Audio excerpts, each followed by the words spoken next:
பெரியப்பா was on his death bed.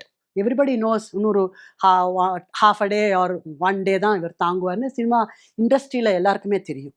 But இவர் என்ன பண்ணாரு, அன்னைக்கு வந்து 100th டேக்கு அமிதாப் பச்சன்லேருந்தோ தெரியல, யாருன்னு ஞாபகம் இல்லை எனக்கு இப்போ, எல்லாரையும் கூப்பிட்டு காமராஜ் அரங்கத்தில் வந்து அவங்க பண்ணிட்டாங்க, ஏற்பாடு பண்ணிட்டாரு. கமலஹாசன் வந்துட்டாங்க, கமலஹாசன் ரசிகர் வந்தாச்சு, எல்லாரும் வந்தாச்சு. கரெக்டாக 5:30க்கு ஃபங்க்ஷன்ஸ் ஸ்டார்ட். 2:30 இந்த ஆஃப்டர்நூன் பெரியப்பா பாஸ்ட் அவே. பெரியப்பா செத்து போயிட்டாங்க. அதுக்கப்புறம் வந்து நாங்கள் பாடியெல்லாம் எடுத்துகிட்டு வந்தோம், வீட்டுக்கு எடுத்துகிட்டு வந்தோம், எல்லாம் பண்ணாங்க. ஃபங்க்ஷன் ஆரம்பிச்சிட்டாங்க. ரொம்ப மன வருத்தமாக தான் இருந்தது. ஏன்னா சினிமாவில் மட்டும் ஒரு கல்ச்சர் உண்டு. ப்ரொடியூசர்னு இல்லை, சினிமாவில் ஒருத்தர் ஒரு பெரிய ஷாட் ஒருத்தர் போயிட்டாங்கன்னா எந்த ஃபங்க்ஷனாக இருந்தாலும் நிறுத்திடுவாங்க அவங்க. அதுதான் மரபு. பட் இவர் வந்து இல்லை இல்லை, நான் வந்து எல்லாரையும் கூப்பிட்டு இந்த ஒரு பெரிய ஃபங்க்ஷனாக பண்ணேன். Because he was trying for Hollywood and அவர் வந்து அதை வந்து சேல் பண்ணிட்டு இருந்தார் நிறைய இன்டர்நேஷ்னல் லெவலில். அதனால் அவருக்கு வந்து இது இம்பார்ட்டண்ட் அவருக்கு, அதனால் பண்ணார். பட் கமலஹாசன் அந்த டயத்தில் ஹி காட் அப். அவர் வந்து பேச ஆரம்பிக்க போகிறார், இனிமேல் ஃபங்க்ஷன் நடக்க போகுதுன்னு. ஜிவி வந்து கமலஹாசன்கிட்ட சொல்லியிருக்காரு, ஒரு நிமிஷம் வந்து மௌன அஞ்சலி இருப்போம் ப்ரொடியூசருக்காக, அப்புறம் நம்ம வில் கண்டினியூ அப்படின்னு. கமலஹாசன் எதுவுமே சொல்லலை அவர்கிட்ட.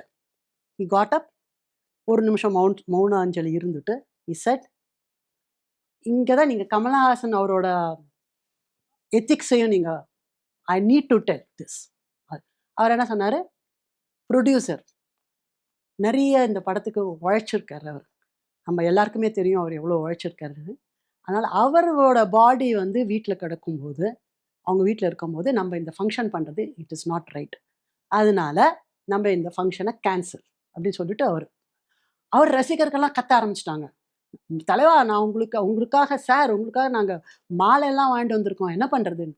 அப்போ அவர் சொன்ன ஒரே வார்த்தை, I am grateful to him for that. அவர் சொன்னாரா, இந்த மாலைக்கு அத்தனைக்கும் சரியானவர், உகந்தவர் முக்தா ராமசாமி அங்கே படுத்துன்னு இருக்கார், அவருக்கு போய் போட்டுங்க இந்த மாலையை அப்படின்னு. நீங்கள் நம்ப மாட்டீங்க, அந்த வைத்தியராம ஸ்ட்ரீட்டில் சடனாக ஒரு 1000 பேர் கியூ வரிசையாக நிற்கிறாங்க. பாண்டி பஜார் முடிய கியூ நின்றுருக்குது, எண்ட் ஆஃப் பாண்டி பஜார். நீங்கள் அந்த லென்த்தை பார்த்துக்கலாம். யார் எப்படி திடுமுனை என்ன கூடா, அத்தனை கமலஹாசன் ரசிகர்களும் அவருக்கு போட வேண்டிய மாலையை வந்து பெரியப்பாக்கு போட்டு அவரை வந்து அனுப்பிச்சாங்க.